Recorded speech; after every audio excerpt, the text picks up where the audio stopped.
꼭 알아야 할 어제의 뉴스. 전남 목포에서 열린 제1회 김대중 마라톤 대회에 국민의당 주요 인사들이 참석했습니다. 갑자기 출발 선상에 서 있던 박지원 전 대표 주변을 사람들이 감쌉니다. 박 전 대표가 오른쪽 뺨에 계란을 맞았기 때문입니다. 계란을 던진 60대 여성은 안철수 연대 팬클럽에서 활동한 안 대표 지지자로 밝혀졌습니다. 이 여성은 행사 시작 전에도 박 전 대표에게 욕설을 퍼붓다 제지를 당했습니다. 자신의 지역구인 목포에서 당내 반대파한테 봉변을 당한 박 전 대표는 침착함을 유지하려 했습니다. 내가 맞아서 당하니? 진정을 잘 시켰었는데 끝까지 목포에서 아무런 사고가 없이 유정의미를 거둬주기를 바랄 뿐입니다. 행사장에서 야유와 항의를 받은 건 안철수 대표도 마찬가지입니다. 네. 박준영 국회의원님 함께 있습니다. 수원홍범 김대중 안철수 대표가 호남 지지층의 반대에도 불구하고 바른정당과의 통합을 추진하고 안 대표 측으로 분류되는 박주원 최고위원이 김대중 전 대통령 비자금 의혹 허위 제보자로 지목받는 걸 비판한 겁니다. 국민의당의 상징인 김대중 전 대통령을 기리는 행사장에서 양측 간 갈등이 노골적으로 드러났다는 분석입니다. 박근혜 정부에서 정무수석을 지낸 조윤선 씨는 지난 7월 문화예술계 블랙리스트 개입 혐의 등에서 집행유예 선고를 받아 석방됐습니다. 하지만 조 전 수석은 오늘 넉 달 만에 검찰에 다시 소환됐습니다. 박근혜 정부 국정원에서 특수활동비로 매달 500만 원씩 총 3,500만 원의 뇌물을 받은 피의자가 된 겁니다. 조 전 수석은 석방 때보다 여유 있는 모습으로 당초 예정된 오전 9시 반보다 30분 일찍 검찰에 나왔습니다. 검찰 수사에 성실히 임하도록 하겠습니다. 감사합니다. 검찰에 따르면 조 전 수석은 추명호 전 국정원 국장이 현금 봉투를 잡지 사이에 끼워 넣는 등의 방법으로 신동철 정무비서관에게 전달한 돈을 받은 걸로 조사됐습니다. 또 조 전 수석은 정무수석실이 우파단체의 활동을 지원한 이른바 화이트리스트에 관여한 혐의도 받고 있습니다. 관제대모를 열어 박근혜 정부를 지지하고 정부 정책에 비판적인 목소리에 재갈을 물리는 행위에 조 전 수석도 개입한 걸로 검찰은 파악했습니다. 검찰은 같은 혐의로 재판에 넘겨진 허현준 전 행정관의 공소장에 조 전 수석을 이미 공범으로 적시했습니다. 임종석 대통령 비서실장이 아랍에미리트 UAE와 레바논에 문재인 대통령의 특사로 파견됐습니다. 임 실장은 12일까지 2박 4일간 UAE 아크 부대와 레바논 동명 부대를 차례로 방문해 국군 장병들을 격려할 예정입니다. 또 10일에는 모하메드 UAE 왕세제를, 11일에는 미셸 아운 레바논 대통령을 예방합니다. 대통령 비서실장이 외국 특사로 파견된 것은 참여정부 초대 문희상 비서실장이 노무현 대통령의 경축 특사로 아르헨티나 대통령 취임식에 파견된 이후 14년 만입니다. 방송 중간에 좋아요를 눌러주시면 새날팀들에게 큰 힘이 됩니다. 미리 감사합니다. 트위터가 진짜 언론입니다. 숨쉬는 것도 정치다. 80번째 방송 시작하겠습니다. 이제 20회만 더 하면 100회입니다. 얼마 남지 않았습니다. 고지가. 자, 오늘 나오신 분들 소개해드리겠습니다. 자, 이제는 방송인 김현 더불어민주당 대변인님 어서 오십시오. 네. 방송 마치고 또 다른 방송하러 온 김현입니다. 방송 일주일에 진짜 몇 건이나 하세요? 한 5-6번? 아니 근데 진짜 카메라 마사지라는 말이 있잖아요. 그쵸, 네. 제가 요새 이렇게 TV를 보면서 방송을 보면서 야 멋있다 이럴 때가 있어요. 옷도 멋있고 머리도 그렇고. 가수 이선 씨가 정치권에 다시 복귀했나? 서울시의원 했었잖아요, 그분. 자, 잘 오셨고요. 그대 생각하다 보면 모든 게 궁금해요. 다음에 이분도 방송인이시잖아요. 민주연구원의 민주공대? 근데 거기는 게스트가 너무 빵빵해요. 그래요? 자기들끼리만 정치 이야기만 하고 좀 그런 분들 우리한테 좀 토스 좀 해주시지. 그렇지 않아요. 정책과 관련한 것만 그냥 차분하게 하는데. 자, 김민석 민주연구원장님. 안녕하십니까. 네, 어서 오시고요. 네. 방송인 두 분과 함께 팟캐스트 방송인 푸른나무 같이 방송하겠습니다. 일주일에 몇 번 하세요? 저요? 무지하게 많이 하죠. 이것만 해도. 예전에 다른 때 나가는 것도 있었어요. 그것도 합치면 일주일에 시간당으로만 따지면 거의 20몇 회. 어마어마했죠? 그러니까요. 그것만 하는 것도 아니야. 구성. 광고도 하잖아요. 구성, 섭외, 광고 제작, 편집 이런 거 다 제가. 너무 독재하시는 거 아니에요? 아니, 그 돈이 없어서 그런 거죠, 사실은. 걸어다니는 방송국이 회사예요, 회사. 감사합니다. 예. 광고 중에 제가 듣다 보니까 일반 쇼핑몰에서는 구입할 수 없는 것도 뭐 구입할 수 있다. 예. 는 건데 그건 어디 들어가면 있는 거예요? 그 다 링크 있어요. 저기 우리 방송에 팟빵에 가보면은 네. 공지사항란인데 거기 보면은 광고주들을 어떻게 구입하는지 이렇게 쭉 리스트화되어 있는 게 있습니다. 그럼 여기다가 하나 쭉 이렇게 왜 홈쇼핑 할 때 보면 광고하는 물건들을 이렇게 전시하잖아요. 예. 그런 걸 좀 해가지고 이렇게 아이, 좀 하시지. 몇 사람이나 온다고? 하나씩 가져갈 수 있게. 네, 그거죠. 써봐야 알죠. 근데 이런 건 있어요. 일종의 이제 이게 제작자의 갑질이 될 수 있어가지고. 아니 그렇잖아요. 그러니까 굉장히 조심스러워요. 제 입장에서는 뭘 주세요. 아니 좋은 물건을 값싸게 공급하는 것도 그거는 좋은 거죠. 심각하게 연구 한번 해보겠습니다. 좋은 물건을 값싸게 주로 저희들한테? 아니, 여기 오는 우리들 패널들한테는 당연히 좀 뭔가 좀 있어야죠. 네. 알겠습니다. 저분 이름이 현금입니다. 자, 캐시김과 함께 네. 방송 시작하겠습니다. 제도로서의 민주주의가 흔들리고 구타는 일은 이제 없습니다. 민주주의가 밥이고 밥이 민주주의가 되어야 합니다. 자, 뭐 아주 큰 이슈는 아닌데요.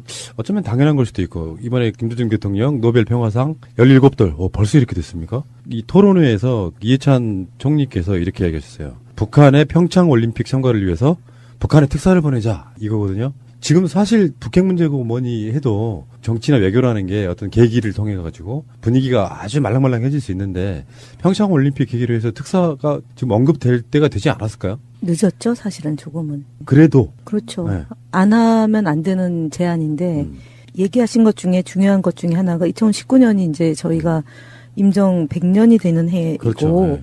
그렇기 때문에 이제 북한과의 관계 개선을 위해서 특히 평창 동계올림픽을 평화올림픽으로 해야지만 그나마 이제 그 취지나 뜻을 살릴 수 있다. 이제 이런 거고 그래서 북한에 특사를 보내서 평창 동계올림픽에 참여할 수 있도록 역할을 누군가가 해야 되는 거 아니냐는 거 하고 남북 정상회담을 2019년도에 맞춰서 진행하려면 그 물꼬를 트는 역할을 해야 된다. 이제 이것이 중요한 말씀이었던 것 같습니다.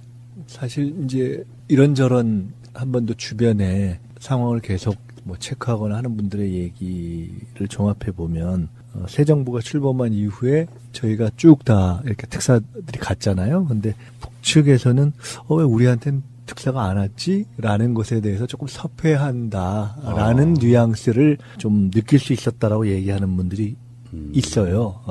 그래서 뭐 그런 것도 고려할 수가 있고 지금 뭐 이번에 말씀하신 것들은 다 개별 뜯어놓고 보면 다 의미가 있는 얘기들이죠. 예. 지금 시기, 뭐 평창 이런 걸 다 종합할 때. 우리가 정치를 바라볼 때 이런 부분도 있거든요. 서로 이렇게 한쪽에서 이렇게 그렇게 쳐주고 한쪽에서는 또 못 이긴 척 받아주고 그런 어떤 과정은 아니겠죠. 근데 이제 전체적으로 보면 최근에 이제 저희도 북핵 관련해서 이제 실험을 다시 저쪽에서 시작했으니까 관련해서 각종 이제 관련된 전문가들 세미나를 해보는데 종합적으로 보면 북측이 이러저러한 제안을 쉽게 받아들일 수 있는 그런 상황이거나 또 그러한 지금 분위기를 보이고 있는 것은 아니다라고 보고 있는 것이 조금 더 많은 상황인 것 같아요. 그러니까 지금 말씀하신 것처럼 사실상 내부적으로 소통과 교감이 되어 있는 상태에서 치고받고 하는 느낌이라기보다는 대통령께서 얼마 전에 그런 말씀하셨는데 최근에 여전히 강대강 국면으로 계속 가고 있는 것에 대해서 밝아지기 전에 새벽이 되기 전에 가장 어둠이 깊다 이런 것처럼 저희로서는 할 수 있는 노력을 어쨌든 다 해야 된다는 기조하에서 이루어진 연장선에서의 저는 말씀일 가능성이 높다. 이해찬 총리의 말씀은. 시진핑이 김정은에게 특사 보냈었잖아요. 거기서 어떤 결과를 얻었는지에 대해서는 뭐 여러 가지 얘기가 나오고 있는데 지금 문재인 대통령 이번 주에 중국 방문하고 그러는 과정 속에 뭔가 좀 더 내밀한 조율이 좀 돼서 특사는 사실 형식일 수 있잖아요. 가서 막 설득하는 게 아니고 미리 조율된 상태에서 형식적인 어떤 과정을 거치는 경우도 꽤 있잖아요. 뭐 특사라는 것 자체가 공개 특사도 있고 비공개 특사도 있고 하기 때문에 물론 특사를 위한 사전 조율이라는 것이 또 되는 경우도 있지만 또 특사라는 것이 여러 가지를 위한 사실상 사전 조율, 전권 사전 조율로서의 의미가 있는 경우도 있기 때문에 글쎄요, 지금은 이제 뭐 그렇게 어떤 한 가지로 얘기하기 조금 어렵고요. 자, 어쨌든 평창 올림픽을 계기로 해서 바로 옆에 있는 북한만 참가를 안 하는 뭐 이런 상태가 되거나 그러면 앞으로 굉장히 좀 어떤 그 북핵 문제 해결이라든지 이런 것들이 좀 진한해질 것 같은데 일각에서는 그런 이야기도 나오더라고요. 최대한 빠른 시간 내에 남북 정상회담을 한번 해야 된다. 이런 이야기도 나오지 않습니까? 그런 관점에서 결국에 목적이 평화라고 한다면 김정은도 더 이상 버티긴 좀 힘들겠죠. 여기서 이제 중요한 건 미국의 어떤 태도랄까요? 북한이 요구하고 있는 것 중에 평화협정 같은 거 전략적으로 생각할 수 있는 거 아닐까요? 결국 이제 최근까지의 과정을 보면 결론적으로는 북핵 문제는 결국은 미국과 북한의 평화협정을 매개로 한 직접적인 서로의 대화가 오고 가지 않으면 결국은 푸는데 한계가 있다 하는 것은 계속 다시 드러나고 있는 상황인 거거든요. 근데 이제 그것을 언제 어떤 방식으로 어디를 입구로 해서 시작하느냐에 대해서 지금 생각이 다른 것이기 때문에 저희가 그 시기에 대해서 딱 말씀드리긴 애매하지만 그러나 분명한 것은 최근의 제재와 압박에도 불구하고 결국은 북이 다시 상당히 이제 시기를 앞당겨 가면서 이게 가속화해 가면서 자기 나름의 프로그램을 또 이렇게 풀어가고 있는 이런 상황을 볼 때는 궁극적으로는 이 문제는 미국과 북한의 직접적인 해결 없이는 근본 해결은 어렵다고 봐야 되겠죠. 저 동네에 있는 그 남북 문제 전문가께서 하신 말씀이 있어요. 동네. 그분이 하신 말씀이 대한민국 보증론 이런 게 있는데 미국이 니들 절대 공격 못하게 우리가 보증 서줄 테니까 우리랑 좀 친하게 지내자 이렇게 하면 된다고. 일리 있는 말이죠. 동네 뭐 어디 부산 동네요? 우리 동네에 남북 문제 전문가가 계세요. 동네 전문가. 네. 그분이 나만이 그런 태도로 절대 미국이 북한 못 찾아가게 우리가 지켜줄 테니까 우리랑 좀 친하게 지내자 이렇게 그 방식으로 하자 이렇게 이야기를 하시더라고요. 얼마 전에 EU 대표부가 3박 4일 가량 북한을 방문하고 이제 우리나라 와서 잠시 머물다 갔어요. 이분들이 이제 정말 3일 동안 북한 평양에서 있으면서 관계자들 만나가지고 남북 관계를 개선해야 되고 세계 평화에 이바지할 수 있도록 우리가 역할을 할 테니까 그런 주문을 했대요. 근데 어쨌든 신뢰 회복이 안 되기 때문에 아직도 어려운 상황이다라는 얘기를 하면서 다만 평양에서 이제 공항 가는 길에 이렇게 풍경을 소개를 하면서 뭐라 했냐면은 교통체증이 심하고 그다음에 상점이 많고 옷도 제대로 갖춰 입었고 평양 시내에서는 군인이 보이지 않더라. 평양 시내에서 공항 가는 길에 겨울 채비와 목재 준비를 하고 있다. 그리고 평양의 경제는 성장하고 있다. 이제 요거를 이제 저희한테 얘기를 하더라고요. 그러면서 어쨌든 제일 중요한 것은 트러스트다. 그래서 트러스트 이렇게 신뢰 그런 얘기를 했고 자신들은 관계 회복이 될 수 있도록 정말 끝까지 최선을 다하겠다 이런 말씀을 하셨어요. 그러니까 결국은 동네 그 통일 전문가나 EU 대표부에서 평양을 다녀오신 분들도 세계 평화를 위해서는 제재와 압박도 물론 필요한 조치 중에 하나이겠지만 신뢰를 구축하기 위한 끊임없는 노력 그리고 대화가 무엇보다 중요하다. 그런 대화를 위해서 EU가 역할을 하겠다 이런 얘기를 해서 어쨌든 그런 마음들이 모이고 하다 보면 남북의 긴장이나 그런 것들이 좀 해소되지 않을까라는 기대를 해봅니다. 특히 이해찬 총리가 2007년도에 대북 특사를 다녀오셨던 분이고요.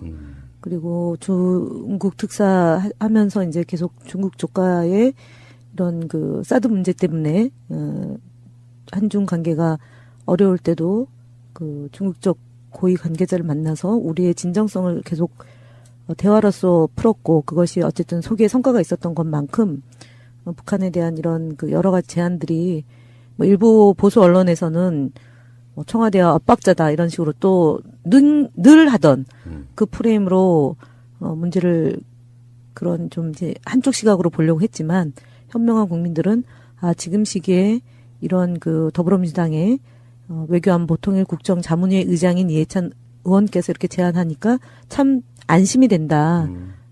너무 좋다. 이런 여론이 훨씬 더 지배적이었습니다. 참고로 이해찬 의원은 현재 더불어민주당 중앙당 후원의 회장이기도 합니다. 갑자기 훅 들어오시네. 네. 많이 안 걷어졌어요. 그 어떤 흐름을 타야 되니까요. 더치페이. 오늘은 내가 쏜다. 대표님, 더치페이 합시다. 내가 쏜다. 대표님, 더치페이 해주세요. 내가 쏜다니까. 황 대표님, 터치페이. 내가 쏜다니까. 문재인과 더불어민주당 정부에서 기회는 평등할 것입니다. 과정은 공정할 것입니다. 결과는 정의로울 것입니다. 더불어민주당 중앙당 후원회가 개설되었습니다. 국민 여러분께서 더불어민주당에 힘을 모아주십시오. 여러분이 모아주신 소중한 후원으로 투명하고 깨끗한 소액 다수의 후원으로 공정하고 정의로운 대한민국을 만들겠습니다. 오늘 나간 방송에도 우리들이 그런 이야기를 했는데 이거 정말 인내의 싸움 같아요. 막 경거망동해서 분위기 이상하게 만드는 게 아니고 꾹 참다 보면 결론적으로는 평화 쪽으로 가야 되는 게 맞을 것 같고요. 목적도 맞는 것 같고. 그리고 이제 뭐 짧게 하나만 더 언급해드리자면 문재인 정부의 첫 예산 중에 보훈 예산이 5조 원 돌파했답니다. 이런 거는 예. 격하게 환영해야 됩니다. 문재인 대통령 자체가 사실은 북한 태생이시잖아요. 지금 좀 전에 말씀드렸던 거하고 좀 결은 다른 이야기지만 민주정부, 민주세력이 뭐 보훈이라든 이런 거 못한다? 말도 안 되는 소리죠. 사실은 그 원장님한테도 한번 여쭤보고 싶은 게 김대중 대통령 때 그 고엽제 그 사람들 보상받게 해줬죠. 예. 그러니까 그런 식으로 나라 지키신 분들에 대한 대우는 확실하게 해주시는 분인데 이 올해 실제로 예산에 이게 반영이 됐더라고요. 그래서 전년 대비 11.2% 말로만 국가 안보내모네 하지만 사실은 보훈 나라 지키다가 국가의 어떤 공적인 이유로 부상당하거나 돌아가신 분들에 대해서 확실하게 대우해주겠다는 대통령의 뜻이 반영된 게 아닌가 싶습니다. 자, 잠시 후에 다시 오겠습니다. 이 사건의 여파가 정치권에 어떤 영향을 미칠지 정말 궁금해지는 사건. 박주원 국민의당 최고위원의 정치 공작이라고 볼 수 있는데 이분이 그 당시 한나라당 주성영 의원한테 DJ 관련한 자료를 전달했다. 검찰에 있던 분이. 이 사건이거든요. 지금 어디까지 왔느냐. 안철수 씨는 애정도 있던 대로 호남이 내려갔고 거기서 이제 뭐 여러 가지 말이 나오고 있고 이런 건데 이 이야기가 처음 터졌을 때 그 두 분의 어떤 반응이 어떤 거였어요? 제가 안산 시민이잖아요. 이분이 2006년도부터 안산시장을 했고 그 뒤에 지난 총선에 국민의당 후보로 전해철 의원하고 경쟁을 했던 분이에요. 안산시장은 어느 당으로 했어요? 한나라당. 그러니까. 근데 이제 이분이 호남 분이거든요. 그러니까 이제 아무런 연고 정치적인 노선을나 결과 상관없이 본인이 호남 출신이라는 이유로 국민의당으로 또 간 거죠. 그래서 출마했는데 하여튼 3등인가? 표는 많이 얻지 못했는데 그때 이제 경기도당 국민의당 경기도당 위원장을 하면서 보통 경기도당 사무실은 수원에 있어요. 그러니까 도청 소재지기도 그렇죠. 하고. 근데 이분이 안산에다가 도당 사무실을 두고 지금도 경기도당 위원장이잖아요. 최고위원은 어떻게 됐어요? 최고위원은 선출직이에요. 3명 뽑는데 이때 안철수 대표의 막강한 지원을 받아서 이제 당선이 된 분인데 이제 마지막 대법원에 가서 이제 무혐의로 무죄가 된 거잖아요. 무혐의가 아니라 무죄. 이 안산시장 끝나고 나서 뇌물수뢰 혐의로 구속이 된 상태였는데 그 대법원에서 무죄가 됐어요. 근데 2006년도 초에 어쨌든 주성영 당시 의원을 강남으로 오게 해가지고 뭔가 이제 3가지 정보를 줬다는 거잖아요. 그 중에 하나가 이제 김대중 대통령 CD 건인데 강만길 상지대 총장 시절 비리 하고 그다음에 그 중앙선관위 전자개표기 교체 네. 비리 의혹 그다음에 네. DJ 비자금 이렇게 네, 3개. 그렇게 3개인데 그러니까 2005년 말까지 대검 정보관으로 활동했던 분이 그 다음에 전격적으로 안산시장에 공천을 받았다. 네. 이게 이제 하나의 포인트고 그리고 그것이 참여정부니까 조작 사건이 먹힐 리가 없는 시기였던 거기 때문에 묵혀뒀다가 2008년도 10월 광우병 파동으로 인해서 맞습니다. 이명박 대통령이 굉장히 곤경한 위치에 처해지니까 한편으로 노무현 대통령은 이지원으로 일단은 무지 괴롭혔던 거고 전직 대통령에 대한 예우를 갖추겠다라고 얘기했던 이명박 대통령이 노무현 대통령의 전화 연락조차도 안 받고 그래서 결국은 대통령이 더 이상 우리 보좌진들을 괴롭히지 마라. 나와 이 문제를 해결하자. 이지원 문제를. 그렇게 했는데 그것이 여의치 않자 퇴강 실업을 세무조사해서 어마어마하게 그 사건을 키우고 그다음 2009년도에 그 비극적인 상황이 초래되잖아요. 그리고 나서 2010년도에 이제 최종적으로 무죄가 된 건데 그 박주원. 근데 중요한 것은 이 사람이 홍준표의 그 2012년도 경남도지사 보궐선거 때요. 공보 담당을 맡습니다. 박주원이. 화려하시네 진짜. 그다음에 그 성완종 게이트 자금 수수권 때 재판에서 증언을 해요. 그 시간에 내가 같이 있었다. 홍준표랑 나랑 같이 있었기 때문에 배달 사고다라고 진술을 하고 이것이 결정적으로 홍준표 현재 대표한테 유리하게 살리는데 도움이 된 일에 관여했던 분이에요. 그러니까 이 사람이 거의 한 시기로 보면 90년도부터 2005년까지 15년가량 정보관 수사관을 한 거죠. 수원지검, 그다음에 서울지검, 그다음에 대검에서 주성영 의원의 표현에 하면 정보통이다. 정보시장에서 탑이다. 뭐 이렇게 얘기를 했더만요. 네. 그런데 이 사람이 이제 주성영 의원이 제보자가 박주원이다라고 검찰에서 진술을 한 거잖아요. 예. 그래서 벌금 300만 원을 받고 끝났지만 중요한 것은 이 박주원이 제보자가 조사를 안 받고 그냥 덮어진 사건이에요. 그러니까 본인이 가짜뉴스다, 뭐 음모다, 고발하겠다, 고소하겠다 이랬는데 아직 고소를 안 하고 있는데 이 사건이 정말로 실체적 진실이 밝혀지려면 박주원 최고위원이 명예훼손 혐의로 경향신문을 고소해야 돼요. 그러면 이 사건은 다시 검찰에서 다뤄줄 수 있을 거다. 빨리 하세요. 그러니까 주성영 전 의원이 각종 언론들하고의 인터뷰 등에서 맞다. 경향신문의 보도가 맞다 이렇게 이야기를 하고 있거든요. 그리고 이게 이제 검찰 쪽이라고 그 상태에서 국민의당 쪽에서 처음에 기자회견 같은 거 이렇게 박주원 최고위원이 할 때 국민의당 쪽에서 막았다 뭐 이런 이야기도 있었고요. 큰 논란이 되지는 않았는데 문제는 이제 안철수 대표의 반응인데 깜짝 놀라는 것 같은 느낌이 있긴 해요. 당원권 뭐 정지 최고위원 사퇴 이런 얘기가 나오는 건데 근데 이제 우리들 입장에서 이런 거거든요. 아, 국민의당이 뭐 호남권에 있는 그래도 뭐 민주 세력이었던 사람들만 들어가 있는 게 아니라는 와 이렇게 심각한 상황이었어? 그런 사람이 어떻게 국민의당의 최고위원까지 하지? 여기에 대한 배신감이거든요. 근데 이제 안철수 대표가 첫날 이 보도가 나고 최고위원회의에서 한 얘기는 공소시효가 지난 이야기지만 덮어둘 수 없는 일이라고 본다. 사실관계를 분명히 따져 정치적 의도를 가진 음해인지 여부를 밝혀야 하고 사실임이 확인된다면 그에 상응하는 조치가 뒤따라야 할 것이다. 이게 오전 상황이거든요. 근데 이제 오후에 최고위원회와 의원총회 연석회의에서 당원권 정지와 최고위원직을 그만두게 해야 된다라고 결정이 되잖아요. 여기서 하나의 포인트가 뭐냐면 이것이 보도된 게 지면에서는 8일 날이지만 7일 날 저녁 이날이 이제 그 노벨 평화상 기념 대회가 있는 날인데 17주년. 예. 저녁 한 8시 반인가 9시에 제가 이 뉴스를 처음 인터넷에서 봤어요. 그리고 이 코멘트를 하잖아요. 그 박주원 최고위원이 코멘트를 하는 게 똑같습니다. 공소시효가 끝난 사건이고 저는 이명박 대통령하고 친하지 않다. 그래서 이것으로 인해서 그 누구도 피해를 봐서는 안 된다라는 식의 그 코멘트를 달아요. 그러면 보도된 거는 8일 날이기 때문에 경악스럽다라고 안철수 대표가 얘기를 했죠. 근데 보통의 경우 최고위원이 이렇게 그 소위 말하는 국민의당의 철학과 노선과 가치의 근간인 김대중 대통령을 정치 공작한 이 사건에 대해서 8일 날 오전 신문 보고 알았다? 이게 무슨 콩가루 정당입니까? 그리고 박주원 최고는 7일 날 그 해당 기자가 기사를 쓰기 위해서 확인했고 그 코멘트를 했을 거 아닙니까? 그러면 두 번째는 박주원 최고가 안철수 대표한테 보고를 안 했다? 이것도 콩가루인 거죠. 예, 그래서 제가 볼 때는 첫 반응은 명료한 부인이 아니었던 좀 애매했던 반응을 한 걸로 지금 보도가 나오는데. 누구? 박주원.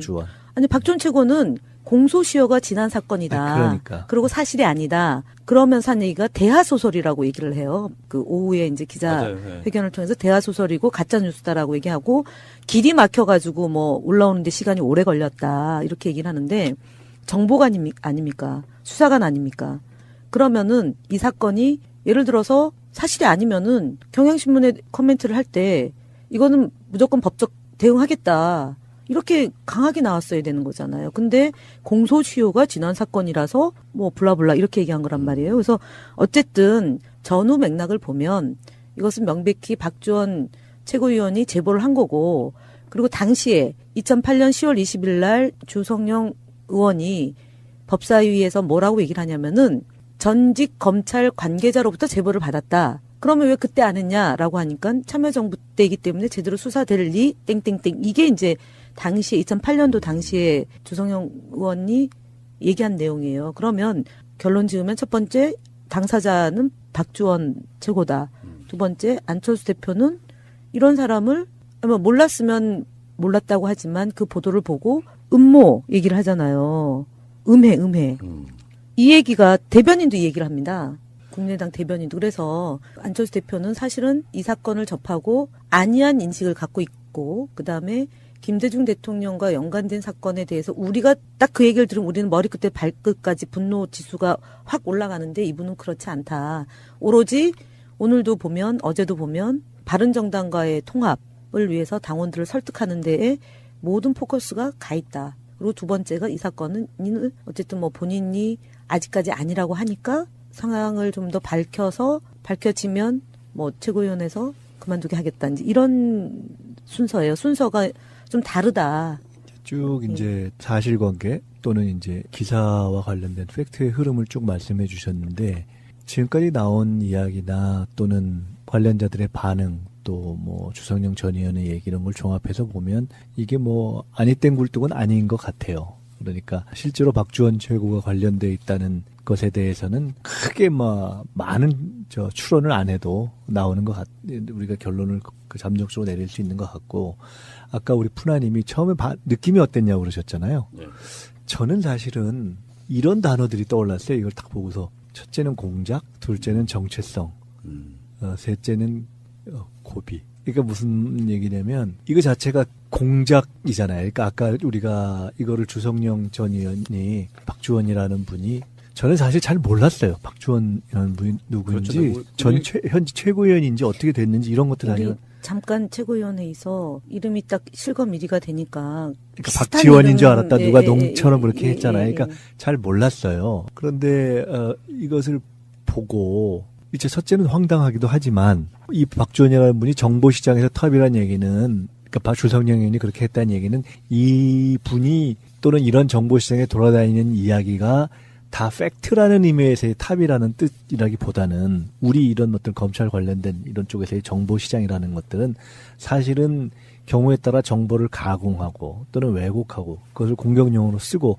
한 이런 것으로 다 이렇게 할 수 있는 거잖아요. 그리고 이것이 지금 그 CD를 갖고서 그렇게 했던 것이고 또 그것을 검찰에서 조사한 후에 이제 무혐의로 했던 것이고 사실은 김대중 대통령의 비자금이라든가 이런 것과 관련된 온갖 루머니 이런 것은 이거 말고도 전에도 저희가 방송하면서 농처럼 얘기한 적이 있지만 무슨 뭐 강남에 있는 중국집부터 시작해서 어마어마하게 많은 것들이잖아요. 그러니까 결국은 그런 류의 하나로서의 공작인데 제가 떠올렸을 때의 공작이라는 거는 이것은 이런 류의 공작이 이것을 근본적으로 이것은 어찌 보면 근본적으로 바로 처리되지 않으면 이게 참 조금 좀 과한 얘기일 수 있는데 저는 딱 순간 어떤 느낌이 드는 국민의당 자체가 거의 공작 전체의 산물이다라는 사람들의 판단 내지 이런 거를 갖게 할 수도 있다라는 의미에서 사실 저는 공작이라는 느낌이 딱 그러니까 그런 단어가 떠오르는 거예요 사실 저는. 그리고 이 사안에 대해서 안철수 대표가 몰랐을 수 있죠. 근데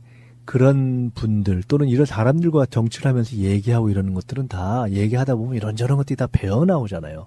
그래서 이런 것들이 그냥 별 큰 문제의식 없이 공존할 수 있는 당으로서의 사실 정체성의 혼란 그 자체인 국민의당이 보이는 어떤 좀 슬픈 모습? 이런 것이 아주 극단적인 지금 상황인 거죠. 이것이 이 문제에 대해서 그 안에서 적어도 이 문제의식을 가지고 정체성을 DJ와 연결해서 생각했던 분들은 거의 이제 개별적으로 그런 정치인들이 있잖아요.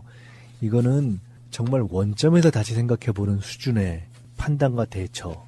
그것이 뭐가 될지는 그건 뭐 우리가 주문하기는 그런데 를 하지 않으면은 저는 안 된다. 여기서 좀 제가 뭐 하나 투척 한번 해볼게요. 예. 지금 국민의당의 민주당으로 말하면 민주연구원에 해당되는 곳이 있죠. 국민정책연구원이라고. 국민의당 싱크탱크. 네. 거기에 원장이 누구냐면 이태규예요. 이태규 의원. 근데 이태규의 전력이 저는 박주원과 비슷한 결일 거라고 한번 추정을 해보는 게 뭐냐면은 이태규는 처음에 국회 사무처 입법보좌관으로 정치권에 들어와요. 그게 2000년도예요. 그러다가 나중에 2007년에 대통령 선거 준비팀에 들어가요. 그 다음에 이명박 경선 대책위로 들어가서 선대위를 거쳐가지고 인수위원회를 거치고 청와대까지 들어갑니다. 그러다가 2012년에 새정치 디자인 연구소라는 곳에 소장이 돼요. 그 당시 새정치의 타이틀을 걸고 나온 사람은 바로 안철수였죠. 그러다가 안철수 캠프, 진신 캠프로 들어가요. 그러다가 당이 합당이 되니까 새정치민주연합까지 들어갑니다. 이 사람이 이태규예요. 완전하게 이명박의 사람이었던 사람이 무슨 이유로 안철수랑 결합했는지가 일단 궁금해요. 그래서 세간의 돈은 내가 MB 아파트 합니까라고 그 대선 토론회 때 물었던 그 이야기는 굉장히 오랜 시간 동안 회자되어 왔던 이야기지 않습니까? 근데 이태규나 박주원이나 사실은 결이 아주 똑같은 사람들이잖아요. 이명박의 사람들인데 어찌하여 안철수에게 그렇게 많은 사람들이 붙었을까가 지금도 이해를 할 수가 없어요. 정치권에 완전히 상관없는 일반적인 사회적 명망이 있는 인사가 새정치라는 걸 타이틀을 걸고 나왔을 때는 최소한 다른 건 몰라도 이명박 같은 세력을 합심해가지고 같이 간다는 게 상식적으로 이해가 안 되거든요. 근데 박주원의 어떤 변신 과정이나 이태규의 과정을 보면 안철수가 이명박 세력을 정말로 등에 업고 정치한 게 맞구나라는 생각이 드는 바로 그런 사건이었다 이렇게 말씀드리고 싶은 거예요. 안철수는 MB 아바타 다. 원래 F4가 있었잖아요. 2012년도 10월 2일인가 저희가 광주에 경선하던 날 프레스센터에서 대선 출마하겠다라고 선언한 날 F4예요. 그분들은 MB 아바타들이 아니었어요. 근데 어느 날 한 분 한 분 떠나요. 그렇죠. 예, 그러니까 한 분 한 분 그 빈 공간을 들어오는 거죠. 빈 공간에. 송호창, 은퇴서 뭐 이런 분들. 그런 분들이 한 분 한 분 떠나니까 그 빈 공간에 능수능란한 정치꾼들이 이렇게 들어오는 거죠. 그러다 보니까 그분들은 이익이 맞으면 그 사람의 정치 노선과 상관없이 함께 가는 거죠.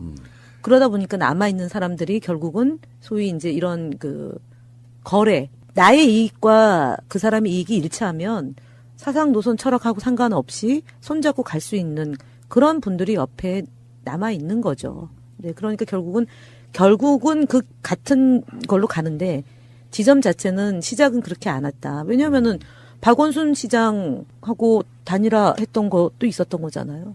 근데 조금 좀 근본주의적인 접근일지 모르는데 저는 이걸 보면 늘 그런 생각이 들니까 현실 정치에서 또는 국회 여서야대 상황에서의 국민의당 문제와는 별도로 저는 안철수 정치 또는 국민의당 정치를 보면은 늘 생각나는 것이 이 정체성과 노선이라는 것이 얼마나 중요하냐 정치에서. 그리고 그것을 고려하지 않고 선거에서 당선되기 위해서나 아니면 선거에서 승리하기 위한 것으로서의 결합을 했을 때 그게 결국은 끊임없이 어떤 근본적인 문제를 계속 가져오게 되는데 이게 뿌리가 이렇게 찾아보다 보니 이런 어떻게 보면은 참 같이 공존하고 같이 어떤 한 울타리에 있는 게 얼마나 난감하겠어요. 그 안에서 적어도 DJ의 정체성 이런 것들 얘기했던 분들의 입장에서는. 근데 그런 공존이 잠시 또는 일시적으로라도 가능할 수밖에 없게 됐던 것들이 한편으로는 우리가 더 따져봐야 되겠지만 공작 정치적인 어떤 색깔하고 그다음에 일시적인 어떤 정치적인 필요에 의해서 정치적 선택을 하는 것이 그리고 같이 가게 될 수밖에 없는 그러한 거죠. 그러니까 뭐 제3의 길, 뭐 다당제의 필요성 이런 것들을 막 어떤 논리로서 이야기하잖아요. 근데 그것을 어떤 정상적인 어떤 정치적인 뭐 주장으로서 받아들이는 것과는 별도로 저는 국민당에 있는 분들 중에 상당한 분들이 과연 언제부터 진심으로 저것을 정치적인 자기의 가치와 철학으로 갖고 있었을까라는 생각을 할 때가 많거든요. 그래서 하여간 근본적으로 안 되는 문제는 근본적으로 좀 문제를 철저하게 내부에서 제기하는 그런 계기가 됐으면 좋겠다는 생각이에요. 좋은 말씀이시고요. 그 아까 말한 이태규 있잖아요. 생각해보니까 뭐가 떠올랐냐면은 그 대선 바로 전에 문재인 후보 치매설 이 유포한 게 또 이태규의 보좌관이에요.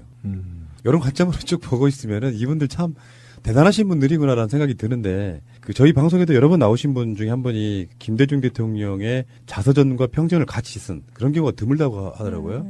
김태근 작가 이분께서 최근에 이제 이 사건 터지자마자 김대중 대통령이 썼던 일기를 공개를 했는데 김대중 대통령이 2008년 10월 20일 한나라당 검사 출신 국회의원이 내가 100억 원의 CD를 가지고 있다는 설이 있다고 간교하게도 설이라고 하고 원내 발언으로 법적 처벌을 모면하면서 명예훼손의 목적을 달성코자 하고 있다. 나는 그동안 사상적 극우 세력과 지역적 편향을 가진 자들에 의해서 엄청난 음해를 받아왔다. 그러나 나는 개의치 않는다. 하느님이 계시고 나를 지지하는 많은 국민이 있다. 그리고 당내에 오해하는 사람들도 내 사후에는 역사 속에서 후회하게 될 것이다. 바르게 산 자에게는 영원한 패배가 없다. 살아서도 승자, 죽어서도 승자, 이것이 나의 꿈이다. 이렇게 일기를 쓰셨다고 김태근 작가가 공개를 했네요.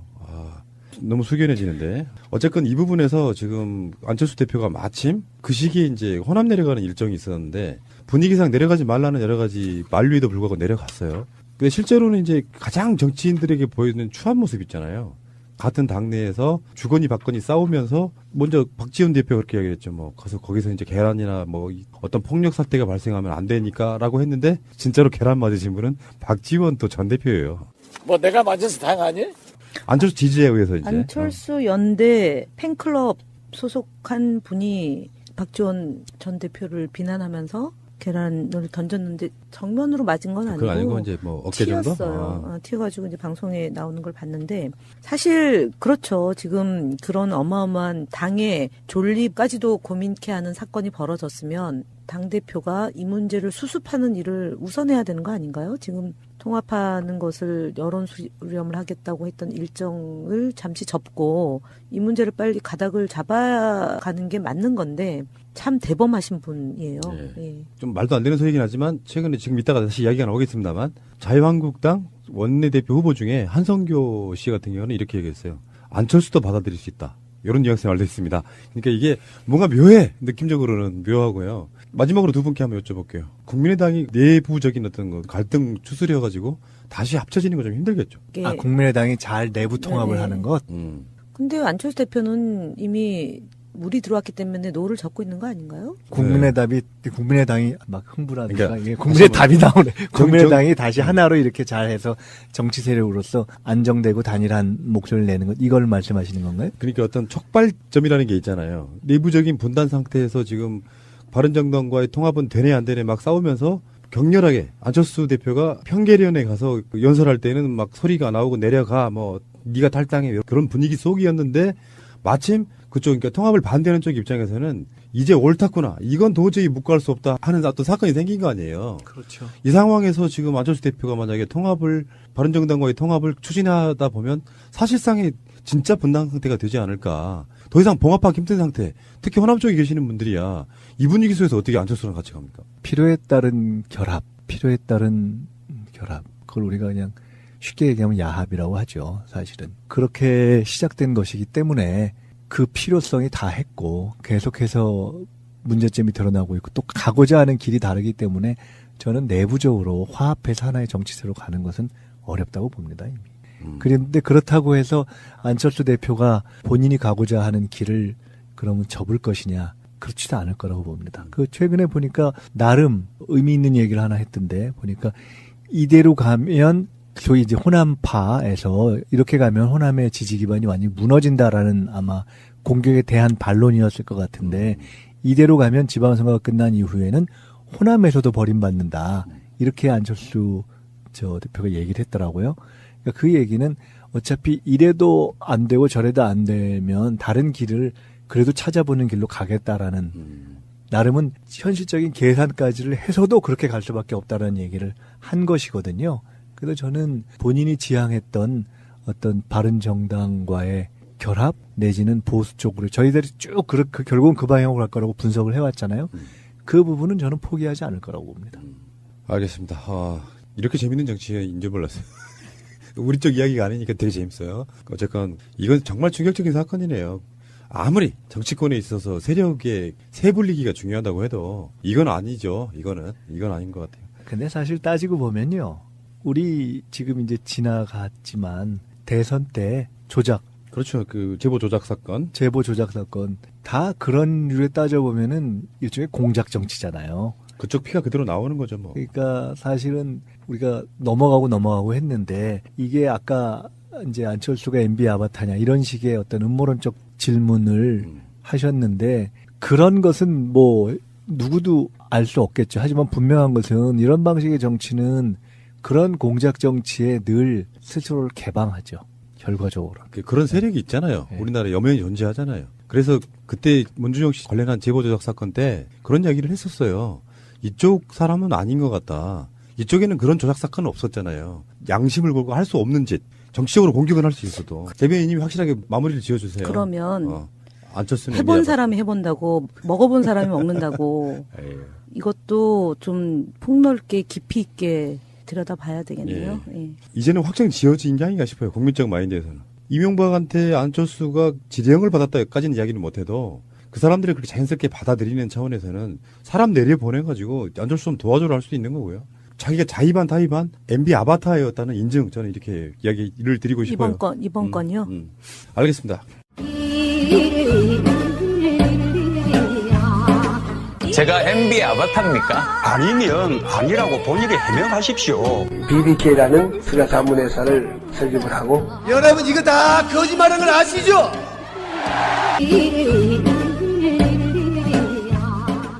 자유한국당 원내대표 경선 이야기인데요. 여러 명의 자천, 타천, 출마 예상자들이 다 정리가 되고 있는 상황인데 4명 남았습니다. 친박으로 분류되는 홍문정과 유기준, 그리고 비박계의 김성태, 그리고 중립지대에는 이제 뭐 자기들끼리 경선해가지고 한성교로 결정이 됐는데 이주영 의원이 본인이 5선이면서도 정치 후배라고 할 수 있는 한성교의 러닝메이트 정책위의장 후보로 지금 뛰어들었어요. 그러니까 한성교의 입지가 굉장히 높아진 상황. 이러면 이제 홍준표가 그리는 친홍 김성태와의 당내 분위기를 좀 상당히 좀 역전시키는 그런 느낌이고, 이렇다 보니까 그 나비 효과로 친박계에서도 홍문정과 유기준의 지금 단일화가 논의되고 있다가 이 시간까지의 상황이거든요. 유기준 의원이 원내대표 경선에 불출마하고 같은 친박계인 홍문종 의원과 단일화하기로 합의했습니다.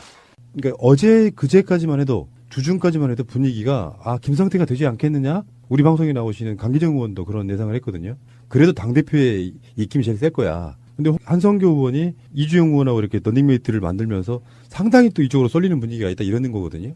짧게 예측 좀 해주십시오. 그나물의 그 밥이긴 한데요. 네. 일단은 변수가 생긴 건 맞는 것 같습니다. 이주영 의원이 사퇴하면서 한성교 의원을 밀고 있기 때문에 수도권 플러스 PK 출신인 이주영 의원이 좀 약간 동정 여론이 높다는 거 아닙니까, 지금? 5번이나 나왔는데 계속 떨어졌으니까요. 그래서 어쨌든 그렇게 되면 1차에서 과반을 확보하지 못하면 2차로 가잖아요. 그렇게 되면 1차에서는 김성태 의원이 조금 더 유리한 구도인데 2차에 이제 1등하고 2등하고 표결을 했을 때 한성교 의원이 나머지 소위 친박계 의원들이 친홍인 김성태 의원을 밀지는 않을 거다. 그리고 두 번째는 초선 의원이 44명인데 이 사람들이 대부분 박근혜 전 대통령으로부터 공천을 받거나 영향권 아래에 있기 때문에 이분들의 그 움직임이 아마 원내대표 경선에 결정적인 영향을 미칠 거다, 이렇게 보기 때문에 결과는 좀 다르게 나오지 않을까라는 게 자유한국당 소속되어 있는 당협위원장인 차명진 의원의 토론에서 얘기하셨구나. 네. 네. 글쎄, 저는 간단히 말씀드리면 자유한국당에 있는 모든 계파가 정상적으로 지금 전략이 작동하는 그런 구조가 아니기 때문에 제가 예측을 할 수 없으나, 정상적이라면, 정상적인 정치 집단의 룰이 작동하고 있다면은 친박도 문제지만 홍도 문제이기 때문에 친박이 전략적 선택을 해서 홍이 아닌 후보를, 그러면서 친박이 아닌 후보를 당선시키는 것이 답이죠. 현재의 저쪽이 살려면. 그러니까 지금 이 선거의 포인트는 홍준표가 자유한국당으로 완전히 장악해가는 과정이냐 아니냐를 볼 수 있는 거잖아요. 여기서 이제 반홍의 어떤 후보가 당선이 되는 상황이 되면 자유한국당은 좀 더 어려워지겠죠. 홍준표가 당 자체를 이제 추스리기에. 그렇죠. 근데 그게 이제 정상인데 친박 대 비박 구도를 홍 대 비홍 구도로 해서 비홍을 당선시키고는데 친박이 전략적 선택을 하는 것이 정상일 텐데, 아까 말씀드렸듯이 다 정상적이지 않기 때문에 예측하기가 좀 어렵습니다. 근데 지난번에 이제 1년 전 어제 탄핵 찬성 2, 3, 4, 그 다음에 탄핵 반대가 5, 6, 그 다음에 기권 무효가 7이잖아요. 그러니까 기권 무효 7 플러스 56 하면 63이거든요. 116명이니까 63표를 얻으면 되는 거잖아요. 1차에서. 탄핵에 반대한 사람들이 63표니까 지금 김성태 의원한테는 썩 유리한 구도는 아니죠. 왜냐하면 김성태 의원은 나갔다 다시 들어온 분이잖아요. 그러니까 어쨌든 저 수 자체로는 친박 내지는 그게 범박이 어쨌든 그래도 주류잖아요. 네. 여전히 홍이 그래서 근본적으로 장악하기 어려운 건데, 친박이나 범박이 아까 말씀처럼 정상적이라면 직접 자기들 후보를 내세워서 그렇게 저 당의 주류임을 확인하는 것이 글쎄 길게 본인들이 사는데 꼭 좋지 않기 때문에, 정상이라면 정치를 좀 이렇게 쭉 한 걸음 두 걸음 내다볼 수 있는 사람들이 내부에도 있고 내부 조율도 하고 한다면 친박도 아니면서 홍도 아닌 쪽으로. 이 한성교 의원도 아니죠. 꽤 문제가 그 범박이잖아요. 박지만 그러니까 하고 범박일 친구인데 그거 뿐만 이전에 아니라 문제가 많죠. 그거 이전에 사실은 정치를 하는 데 있어서 함에 있어서 검색을 하면 이상한 거 많았죠. 이상한 사건에 연루돼 가지고 그러니까요. 정말 진짜 답 안 나옵니다. 이분이 이렇게 이야기했어요. 내가 당선되면 추미애 더불어민주당 대표가 어려워질 것이다. 뭔 말이야? 이게 말이야? 막걸리야 이게. 이분 참. 어쨌거나 한성교 씨가 뭐 되든 누가 되든 간에 보면 답이 없어요. 예를 들어서 뭐 우리 김민석 원장님 같은 분이 혜성같이 나타나서 출마하지 않는 한 그놈이고 이주영 씨도 보면 좀 찌질한 게 왜 그게 세월호 사건 때 해수부 장관이었잖아요. 근데 5선씩이나 하고 지금 원내대표 나가는 것만 봐도 보면 어떤 스타일이냐면 정말 찌질해요. 보면 스타일이. 그러니까 안 찍어주는 거 대표로서 인정 안 해주고. 근데 참 그 양반이 그 당 치고는 아주 극악한 이미지가 아닌 편에 속하는데 그렇게 당내 선거하면 매번 안 되나 봐요. 참 특이하대. 그러니까 왜 순박한 듯 뭔가 이렇게 어떤 자리 되게 좋아하는 사람. 그러니까 그 안에서 그렇게 좀 신임은 못 받나 보더라고요. 뭔가 결이 좀 괜찮은 사람 같으면 5선이란 사람이 4선 밑에 들어가서 정책위의장 하려고 하는 것에 대한 어떤 자기 희생 이렇게 받아들이겠는데 이 사람은 자리에 너무 연연하는 것 같아요. 경선까지 했어 지들끼리. 그 여론조사해가지고 자유한국당의 당원 1000명 대상으로 누가 종립비대 후보 나가면 좋겠냐 해서 떨어졌어요. 근데 나는 정책위의장 하려고 쏙 들어가. 이게 뭡니까 이게. 보통 그러기 쉽지 않죠. 그러니까 예. 알겠습니다. 대한민국 완전한 대한민국 문재인과 손잡고 다시 하는 우리 대한민국. 끊지 마세요. 끊지 마세요. 여권 이야기를 좀 해보고 싶은데요. 일단 내년 6월에 재보궐선거가 확정된 국회의원 선거가 지금 두 곳이에요. 서울 노원병 그리고 이번에 송파을. 그러니까 현재 국회의석은 298석입니다.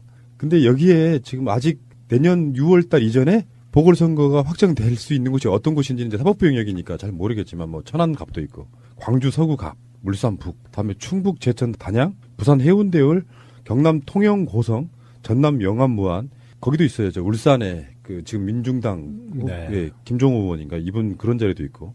그러니까 이게 맥시멈으로 다 합치면 한 20곳 된대요. 근데 그 중에 대부분은 이제 국민의당 아니면은 자유한국당이더라고요.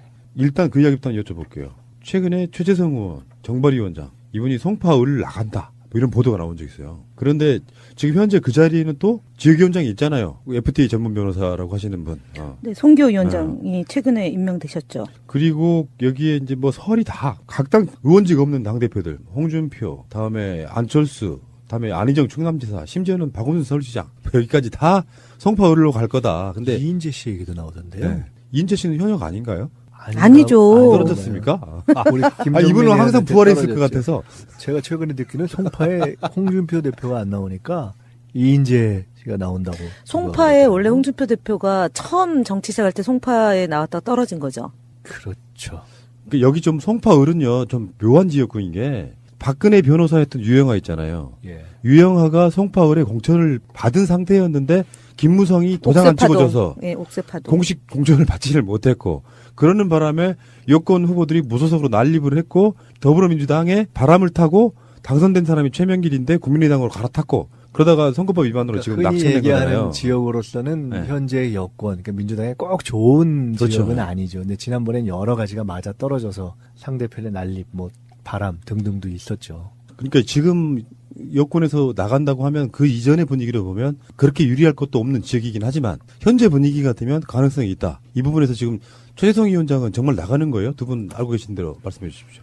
어저께 저희 당 그 정준모 정권 교체를 준비한 모임이라고 있는데요. 거기 송년회가 있었고 그 송년회에 가서 질문이 들어왔는데 그런 뉘앙스로 얘기를 한 걸로 참석자로부터 전해 들었고 한 언론에서 보도가 됐죠. 본인이 송파을 재선거에 당이 원하면 이었나요? 제가 정확히 기억 못하는데 하여간 하여간 관심이 있는 것 같다고 기사는 난 것 같은데요. 아주 헛된 기사는 아니로군요. 그러면 그게 최재성 위원장이 얼마 전에 저랑 인터뷰했잖아요. 정발위 위원장, 정당 발전위원회 건으로 잠깐 방송 끝나고 하시는 이야기에 굉장히 특별한 감정을 느꼈어요. 남양주에 다시 출마하실 생각이세요? 물었어요. 네. 정색을 하시더라고. 저는 깜짝 놀랐죠. 조홍천 의원이 지금 그 자리에 가 있는 건데. 그럼 자기가 이렇게 넘긴 지역을 다시 나간다는 건 말이 안 되죠, 그건. 그러니까 우리들 생각은 조홍천 의원을 당시에 영입을 했는데 막상 나갈 곳이 없는 상태에서 본인이 양보를 한 자리면 다시 달라고는 못하더라도 뭔가 조홍천 의원이 양보해주는 게 아닐까 이런 생각을 우리는 할 수 있잖아요. 아우, 푸나님 왜 그러세요? 잠깐만요. 그런 건 아니죠. 그런데 그래서 디스, 패싱. 그래서 한번 여쭤봤어요. 다시 출마 그쪽에 안 나가십니까 했더니 정색을 하시는 게 잘못 출문한 거예요. 우리는 그렇게 안 한다 정치. 그런 정치 안 하죠. 한 번 양보한 자리는 어떻게 나가냐. 그럼요. 그러면 이제 그런 경우는 없죠. 그럼 어떻게 하시려고 그랬어요? 그래서 이제 방송 내용 중으로는 경기도지사는 안 나가세요 그랬더니 자기는 지방선거가 안 맞대요. 그럼 이분은 도대체 뭐냐 했는데 며칠 후에 지금 이 기사가 송파로 한번 나가볼까? 이 상황이 된 건데 그러면 여러 가지로 좀 당내 문제에 있어서 지금 분위기 같으면 당내에서 경선만 통과해도 상당히 유리한 거지 올라서는 거 아닐까요? 아직 뭐 거기까지 지금 당이 보궐선거를 어떻게 할 건지에 대한 논의나 방침이 없기 때문에 미뤄서 어떻게 이기는 선거여야 되는 건 분명하죠. 요인이 발생한 그러니까 선거법 위반으로 의원직이 상실했으니까 국민당으로서는 일정 부분 책임이 있는 거지 않습니까? 그리고 지금 현재 자유한국당은 지리멸렬되어 있는 거고 지금 현재 지역 당협위원장이 누군지 모르겠네요. 거기는 자유한국당은 모르겠는데 바른정당에 그 박종진 씨가 가 있죠. 네, 거기는 그때 채널 A 앵커. 네. 어쨌든 송파을은 저희가 반드시 이겨야죠. 그냥 반드시 이겨야죠. 송파 을분들이 조재선 군을 좀 많이 아셨으면 좋겠어요. 저 개인적으로는 그래요. 확실한 분이시잖아요. 뭔가를 해도 하나를 해도 그 지역구에서 만약에 다시 당선될 수 있다면 굉장히 그 지역에는 도움이 될 거다 저는 이렇게 보고요. 성규 변호사님께 죄송해요. 제가 그분을 잘 모르니까. 굉장히 난감하게 지금 진행하고 계십니다. 이런 그 정치권에서 이런 걸 보고 있으면 지금 현재 이제 예산안도 끝났고 그래봐야 남아 있는 게 이제 선거구제 개편 정도 법안 개헌? 처리죠. 예, 부수법안 당연히 이제 해야 되고. 아니 저거 중요한 건 남아 있잖아요. 공수처, 국정원. 그건 국회 일정인 거고 네. 정치권 전체적인 일정은 지금 3월 초면은 거의 대부분 공천이 확정된다고 봐야 되거든요. 지방선거 준비가 이제 목전에 와 있는 거죠. 그러면 지금 현재 국회에서 할 법안 처리 이런 거는 제치하고라도 현재 사실 물밑에서 전쟁 벌어지고 있는 거예요. 12월, 1월, 2월 이렇게. 그렇죠. 지난 8일 날 광역자치단체장에 대한 그 PPT 심사를 했잖아요. 거기 안희정 기사 안 나오셨다고? 거기는 이제 3선 도전 안 하기로 이미 방침을 내부적으로 정했기 때문에 대리인이 가서 평가받는다 이렇게 돼 있죠. 그러면은 안전빵으로 지금 천안 나가는 거 아니에요? 천안갑? 공식적인 멘트는 공식적으로 입장을 밝히겠다. 공식적인 멘트는? 예를 들어서 어디 강연 가가지고 거기서 입장을 내는 보궐선거나 이후에 정치 일정을 얘기하기보다는 도지사로서 공식적으로 공개적으로 입장을 곧 밝히겠다 이렇게 되어 있죠. 결국에는 3선 도전 안 한다. 그건 이미 확실하고. 확실한 거죠. 그러면 천안갑 아니면은 송파을이네요. 안희정 기사가 갈 곳은. 물론 안 나올 수 있죠. 아니에요. 출마는 할 겁니다. 그래요? 네. 보궐선거에 나간다. 그렇죠. 그럼 맞잖아요. 그럼 어디를 가요? 광주 서갑을 가요? 울산 북구를 갈까요? 아니 맞아요. 저는 근데 공식적이고 공개적인 자리에서 입장을 밝히겠다고 얘기했으니까 거기까지만 제가 얘기하는 거고. 송파는 아닌 것 같아. 아닌 것 같아. 이거는 개인적인 친분에서 나온 이야기 같아요. 왜냐하면 그 뉘앙스의 느낌적인 느낌. 안전빵으로 가야죠. 천안각 가면. 아니요, 안전빵이 아니고 정치를 이제 안희정 지사도 꽤 오래 하셨잖아요. 한 28년째 정치를 하고 계신 분이고 김민석 의원님도 그 정도 되는 신동이라고 이게 정치 신동이잖아요. 저는 이제 내년이면 30년인데. 지금 둘 얘기해놓고 싹 바로 깔아버리네. 근데 이제 대선 후보까지 올랐던 유력한 대선 후보였고 그리고 이후에 이제 본인이 나름대로 대한민국의 청사진을 그리고 뭔가를 하겠다라는 의지가 충만하신 분인데 그러면 거기에 합당한 방식의 정치 플랜을 갖고 움직이는 것이어야만 더불어민주당을 지지하거나 더불어민주당에 애정을 갖고 있는 국민들이 볼 때 상식적이다라고 생각할 수 있는 거 아니겠냐. 그래서 거기에 맞는 행보를 하지 않을까 싶어요. 하여간 이쯤 되면 이제 정치적 비중이 이제 어느 정도를 조금 넘어간 분들의 경우에는 어디에 어떻게 어떤 식으로 출마하느냐 이게 다 자기 마음대로만 되는 건 아니죠. 그렇고 자기가 마음을 갖고 있다 하더라도 그게 당이나 또는 국민들이 볼 때 이게 그래서 그렇구나라고 생각할 만한 어떤 이렇게 그림은 만들어 맞춰줘야죠. 민주연구원장이 굉장히 역할이 있는 겁니다. 왜냐하면 지방선거가 이제 한 1년 전에는 중장기 플랜이었는데 지금 이제 단기 플랜으로 시기가 온 거고, 보궐선거에 대해서 국민들이 어떤 생각을 갖고 있는지에 대해서 연구하는 것이 민주연구원 아닌가요?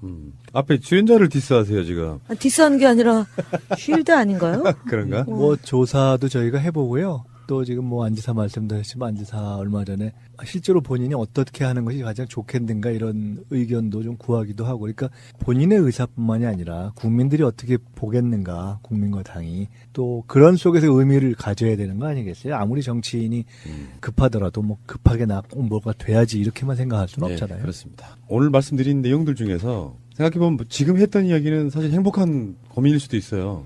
왜냐하면 처음에 말씀드렸던 국민의당 이야기를 생각해보면 정말 궁여지책이고 어디로도 갈 수 없는 상황. 바른정당과의 사실 연대라고 하는 것도 뭐 음모론을 떠나가지고 어쩔 수 없이 하는 선택. 그러면서 점점 자기들 기반은 잃어가고 희망은 안 보이고 정당 지지율이 호남권에서 뭐 5% 정도도 안 나오는 이런 분위기의 어떤 느낌과 저는 결론적으로 그런 이야기 드리고 싶습니다. 뭐 문주영 씨 관련해서 국민의당의 제보 조작 사건도 마찬가지고 결국에는 참고 기다리며 인내했던 이 시간들에 있어서 현재의 모습은 결국은 진정성의 승리, 그렇게 말씀드리는 게 맞을 것 같고요.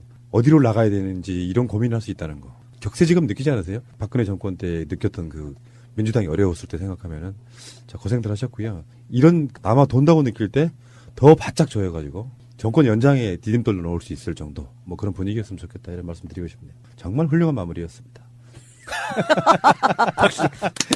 다음 주에 뵙겠습니다. 고맙습니다. 네. 우리가 그 얘기를 해드렸어야 되는데 잘못한 거예요, 우리가 지금. 아니 본인이 알아서 다 잘하는데요. 두 분이 했으면 오글거렸고 제가 해야 재밌잖아요. 전혀.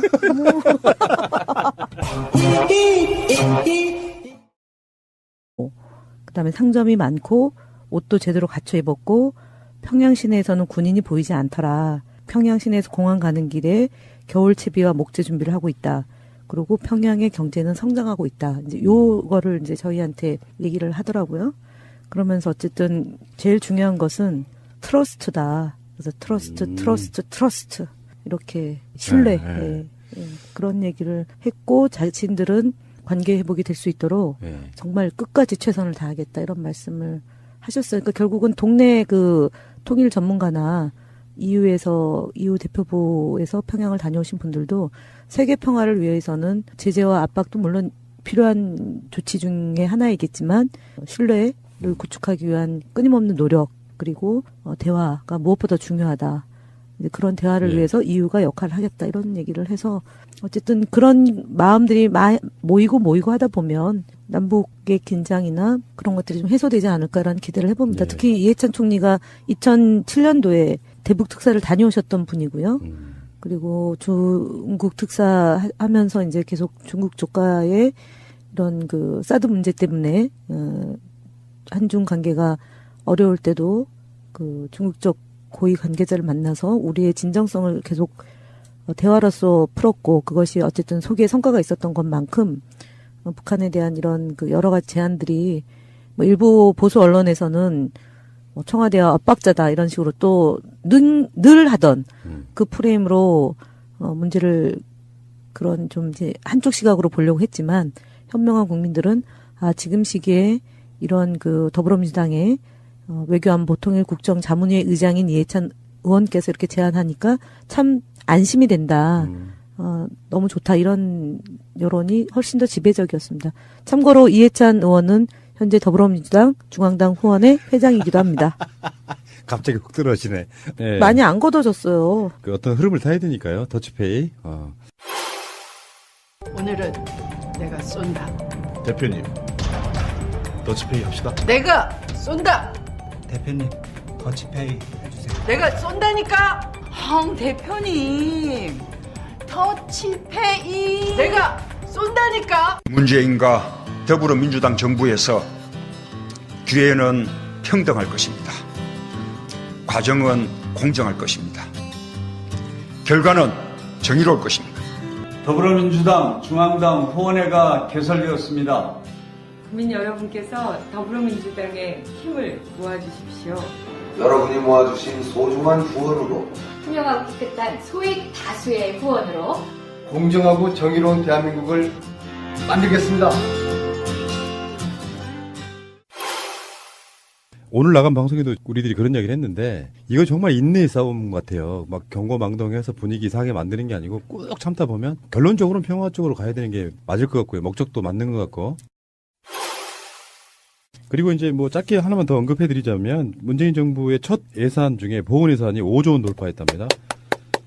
이런 거는 예. 격하게 환영해야 됩니다. 문재인 대통령 자체가 사실은 북한 태생이시잖아요. 지금 좀 전에 말씀드렸던 거하고 좀 결은 다른 이야기지만 민주정부, 민주세력이 뭐 보훈이라든 이런 거 못한다 말도 안 되는 소리죠. 사실은 그 원장님한테도 한번 여쭤보고 싶은 게 김대중 대통령 때 그 고엽제 그 사람들 보상받게 해줬죠.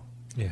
그러니까 그런 식으로 나라 지키신 분들에 대한 대우는 확실하게 해주시는 분인데 이 올해 실제로 예산에 비게 반영이 됐더라고요. 그래서 전년 대비 11.2% 말로만 국가 안보원에 뭐네 하지만 사실은 보훈, 나라 지키다가 국가의 어떤 공적인 이유로 부상당하거나 돌아가신 분들에 대해서 확실하게 대우해주겠다는 대통령의 뜻이 반영된 게 아닌가 싶습니다. 자, 잠시 후에 다시 오겠습니다.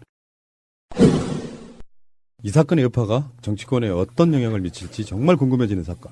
박주원 국민의당 종합할 때 우리가 정치를 바라볼 때 이런 부분도 있거든요. 서로 이렇게 한쪽에서 이렇게 그렇게 쳐주고 한쪽에서는 또 못 이긴 척 받아주고 그런 어떤 과정은 아니겠죠. 근데 이제 전체적으로 보면 최근에 이제 저희도 북핵 관련해서 이제 실험을 다시 저쪽에서 시작했으니까 관련해서 각종 이제 관련된 전문가들 세미나를 해보는데 종합적으로 보면 북측이 이러저러한 제안을 쉽게 받아들일 수 있는 그런 상황이거나 또 그러한 지금 분위기를 보이고 있는 것은 아니다라고 보고 있는 것이 조금 더 많은 상황인 것 같아요. 그러니까 지금 말씀하신 것처럼 사실상 내부적으로 소통과 교감이 되어 있는 상태에서 치고받고 하는 느낌이라기보다는 대통령께서 얼마 전에 그런 말씀하셨는데 최근에 여전히 강대강 국면으로 계속 가고 있는 것에 대해서 밝아지기 전에 새벽이 되기 전에 가장 어둠이 깊다 이런 것처럼 저희로서는 할 수 있는 노력을 어쨌든 그렇죠. 다 해야 된다는 기조하에서 이루어진 연장선에서의 저는 말씀일 가능성이 높다. 이해찬 총리의 말씀은. 시진핑이 김정은에게 특사 보냈었잖아요. 거기서 어떤 결과를 얻었는지에 대해서는 뭐 여러 가지 이야기가 나오고 있는데 지금 문재인 대통령 이번 주에 중국 방문하고 그러는 과정 속에 뭔가 좀 더 내밀한 조율이 좀 돼서 특사는 사실 형식일 수 있잖아요. 가서 막 설득하는 게 아니고 미리 조율된 상태에서 형식적인 어떤 과정을 거치는 경우도 꽤 있잖아요. 뭐 특사라는 것 자체가 공개 특사도 있고 비공개 특사도 있고 하기 때문에 물론 특사를 위한 사전 조율이라는 것이 또 되는 경우도 있지만 또 특사라는 것이 여러 가지를 위한 사실상 사전 조율, 전권 사전 조율로서 의미가 있는 경우도 있기 때문에 글쎄요, 지금은 이제 뭐 그렇게 어떤 한 가지로 얘기하기 조금 어렵고요. 저 어쨌든 평창 올림픽을 계기로 해서 바로 옆에 있는 북한만 참가를 안 하는 뭐 이런 상태가 되거나 그러면 앞으로 굉장히 좀 어떤 그 북핵 문제 해결이라든지 이런 것들이 좀 진한해질 것 같은데 일각에서는 그런 이야기도 나오더라고요. 최대한 빠른 시간 내에 남북 정상회담을 한번 해야 된다. 이런 이야기도 나오지 않습니까? 그런 관점에서 결국엔 목적이 평화라고 한다면 김정은도 더 이상 버티긴 좀 힘들겠죠. 여기서 이제 중요한 건 미국의 어떤 태도랄까요? 북한이 요구하고 있는 것 중에 평화협정 같은 거 전향적으로 생각할 수 있는 거 아닐까요? 결국 이제 최근까지의 과정을 보면 결론적으로는 북핵 문제는 결국은 미국과 북한의 평화협정을 매개로 한 직접적인 서로의 대화가 오고 가지 않으면 결국은 푸는데 한계가 있다 하는 것은 계속 다시 드러나고 있는 상황인 거거든요. 근데 이제 그것을 언제 어떤 방식으로 어디를 입구로 해서 시작하느냐에 대해서 지금 생각이 다른 것이기 때문에 저희가 그 시기에 대해서 딱 말씀드리긴 애매하지만 그러나 분명한 것은 최근의 제재와 압박에도 불구하고 결국은 북이 다시 상당히 이제 시기를 앞당겨가면서 이게 가속화해가면서 자기 나름의 프로그램을 또 이렇게 풀어가고 있는 이런 상황을 볼 때는 궁극적으로는 이 문제는 미국과 북한의 직접적인 해결 없이는 근본 해결은 어렵다고 봐야 되겠죠. 저 동네에 있는 그 남북 문제 전문가께서 하신 말씀이 있어요. 동네. 그분이 하신 말씀이 대한민국 보증론 이런 게 있는데 미국이 니들 절대 공격 못하게 우리가 보증 서줄 테니까 우리랑 좀 친하게 지내자 이렇게 하면 된다고. 일리 있는 말이죠. 동네 뭐 어디 부산 동네요? 우리 동네에 남북 문제 전문가가 계세요. 동네 전문가. 네. 그분이 나만이 그런 태도로 절대 미국이 북한 못 찾아가게 우리가 지켜줄 테니까 우리랑 좀 친하게 지내자 이렇게 그 방식으로 하자 이렇게 이야기를 하시더라고요. 얼마 전에 이호 대표부가 3박 4일가량 북한을 방문하고 이제 우리나라 와서 잠시 머물다 갔어요. 이분들이 이제 정말 3일 동안 북한 평양에서 있으면서 관계자들 만나가지고 남북 관계를 개선해야 되고 세계 평화에 이바지할 수 있도록 우리가 역할을 할 테니까 그런 주문을 했대요. 근데 어쨌든 신뢰 회복이 안 되기 때문에 아직도 어려운 상황이다라는 얘기를 하면서 다만 평양에서 이제 공항 가는 길에 이렇게 풍경을 소개를 하면서 뭐라 했냐면은 교통체증이 심하고 당 최고위원회 정치 공작이라고 볼 수 있는데 이분이 그 당시 한나라당 주성영 의원한테 DJ 관련한 자료를 전달했다. 검찰에 있던 분이. 이 사건이거든요. 지금 어디까지 왔느냐. 안철수 씨는 예정돼 있던 대로 호남이 내려갔고 거기서 이제 뭐 여러 가지 말이 나오고 있고 이런 건데 이 이야기가 처음 터졌을 때 그 두 분의 어떤 반응이 어떤 거였어요? 제가 안산 시민이잖아요. 이분이 2006년도부터 안산시장을 했고 그 뒤에 지난 총선에 국민의당 후보로 전해철 의원하고 경쟁을 했던 분이에요. 안산시장은 어느 당으로 했어요? 한나라당. 근데 이제 이분이 호남 분이거든요. 그러니까 이제 아무런 연고 정치적인 노선을나 결과 상관없이 본인이 호남 출신이라는 이유로 국민의당으로 또 간 거죠. 그래서 출마했는데 하여튼 3등인가? 표는 많이 얻지 못했는데 그때 이제 경기도당 국민의당 경기도당 위원장을 하면서 보통 경기도당 사무실은 수원에 있어요. 그러니까 도청 소재지기도 그렇죠. 하고. 근데 이분이 안산에다가 도당 사무실을 두고 지금도 경기도당 위원장이잖아요. 최고위원은 어떻게 됐어요? 최고위원은 선출직이에요. 3명 뽑는데 이때 안철수 대표의 막강한 지원을 받아서 이제 당선이 된 분인데 이제 마지막 대법원에 가서 이제 무혐의로 무죄가 된 거잖아요. 무혐의가 아니라 무죄. 이 안산시장 끝나고 나서 뇌물수뢰 혐의로 구속이 된 상태였는데 그 대법원에서 무죄가 됐어요. 근데 2006년도 초에 어쨌든 주성영 당시 의원을 강남으로 오게 해가지고 뭔가 이제 3가지 정보를 줬다는 거잖아요. 그 중에 하나가 이제 김대중 대통령 CD 건인데 강만길 상지대 총장 시절 비리 하고 그다음에 중앙선관위 전자개표기 교체 네. 비리 의혹 그다음에 네. DJ 비자금 이렇게 네, 그렇게 3개인데 그러니까 2005년 말까지 대검 정보관으로 활동했던 분이 그 다음에 전격적으로 안산시장에 공천을 받았다. 네. 이게 이제 하나의 포인트고 그리고 그것이 참여정부니까 조작 사건이 먹힐 리가 없는 시기였던 거기 때문에 묵혀뒀다가 2008년도 10월 광우병 파동으로 인해서 맞습니다. 이명박 대통령이 굉장히 곤경한 위치에 처해지니까 한편으로 노무현 대통령은 이지원으로 일단은 무지 괴롭혔던 거고 전직 대통령에 대한 예우를 갖추겠다라고 얘기했던 이명박 대통령이 노무현 대통령의 전화 연락조차도 안 받고 그래서 결국은 대통령이 더 이상 우리 보좌진들을 괴롭히지 마라. 나와 이 문제를 해결하자. 이지원 문제를. 그렇게 했는데 그것이 여의치 않자 퇴강 실업을 세무조사해서 어마어마하게 그 사건을 키우고 그다음 2009년도에 그 비극적인 상황이 초래되잖아요. 그리고 나서 2010년도에 이제 최종적으로 무죄가 된 건데 그 박주원. 근데 중요한 것은 이 사람이 홍준표의 그 2012년도 경남도지사 보궐선거 때요. 공보 담당을 맡습니다. 박주원이. 화려하시네 진짜. 그다음에 그 성완종 게이트 자금 수수권 때 재판에서 증언을 해요. 그 시간에 내가 같이 있었다. 홍준표랑 나랑 같이 있었기 때문에 배달 사고다라고 진술을 하고 이것이 결정적으로 홍준표 현재 대표한테 유리하게 살리는 데 도움이 된 일에 관여했던 분이에요. 그러니까 이 사람이 거의 한 시기로 보면 90년도부터 2005년까지 15년 가량 정보관 수사관을 한 거죠. 수원지검, 그다음에 서울지검, 그다음에 대검에서 주성영 의원의 표현에 의하면 정보통이다. 정보시장에서 탑이다. 뭐 이렇게 네, 얘기를 했더만요. 네. 그런데 이 사람이 이제 주성영 의원이 제보자가 박주원이다라고 검찰에서 진술을 한 거잖아요. 예. 그래서 벌금 300만 원을 받고 끝났지만 중요한 것은 이 박주원이 제보자가 조사를 안 받고 그냥 덮어진 사건이에요. 그러니까 본인이 가짜뉴스다, 뭐 음모다, 고발하겠다, 고소하겠다 이랬는데 아직 고소를 안 하고 있는데 이 사건이 정말로 실체적 진실이 밝혀지려면 박주원 최고위원이 꼭 알아야 할 어제의 뉴스. 전남 목포에서 열린 제1회 김대중 마라톤 대회 국민의당 주요 인사들이 참석했습니다. 갑자기 출발 선상에 서 있던 박지원 전 대표 주변을 사람들이 감쌉니다. 박 전 대표가 오른쪽 뺨에 계란을 맞았기 때문입니다.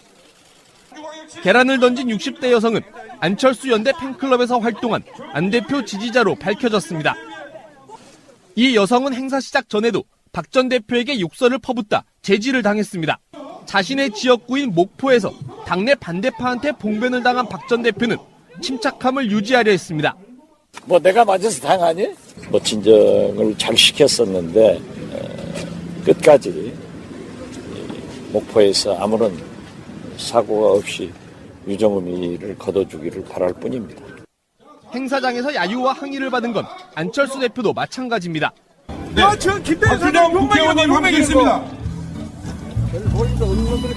수홍홍범 김대중 안철수 대표가 호남 지지층의 반대에도 불구하고 바른정당과의 통합을 추진하고 안 대표 측으로 분류되는 박주원 최고위원이 김대중 전 대통령 비자금 의혹 허위 제보자로 지목받는 걸 비판한 겁니다. 국민의당의 상징인 김대중 전 대통령을 기리는 행사장에서 양측 간 갈등이 노골적으로 드러났다는 분석입니다.